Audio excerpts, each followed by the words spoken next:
Hi class, my name is Sydney. I hope that everybody has had a great Saturday so far and a fantastic week. For this week's vlog, I chose from the Marketplace Morning Report, the cost of keeping the lights on. It sort of piqued my interest a little bit because this past week I had gotten my first electricity bill. There was a lot of lead up to it, at least for me. I was very stressed and worried.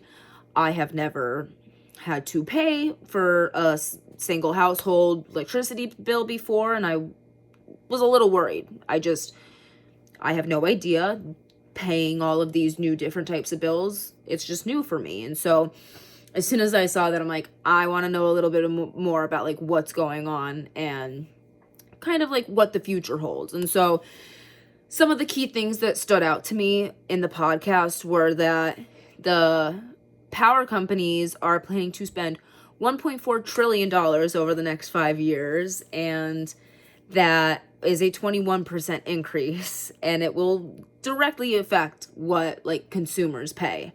So for somebody like me who is a single household who just got her first electric bill, I'm like, oh, this is not awful.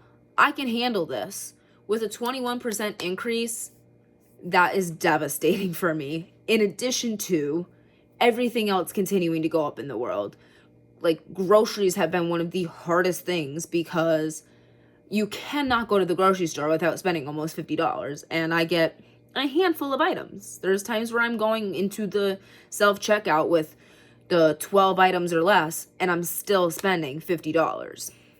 Besides the point, another little personal connection with things like that going up, it also affects companies like the restaurant that I work at. And so it will just cause more price increases for the food that we serve. And obviously, with inflation, there's market prices for certain things. There's a lot of like seafood. Seafood's expensive. Steak's expensive. It's hard to get.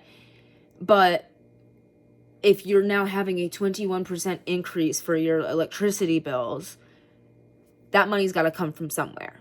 And so unfortunately, restaurants will be charging more for their food.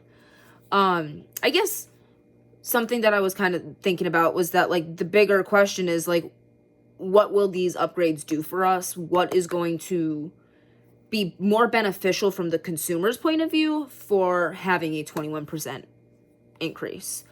And it just kind of depends on how these different decisions are going to be handled by these electric companies over the next 5 years.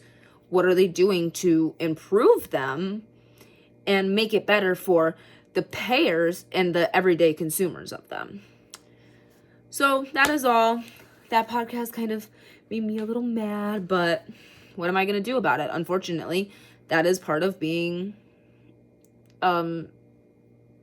literally an everyday consumer of things, and it's part of the economy's problem. Thank you.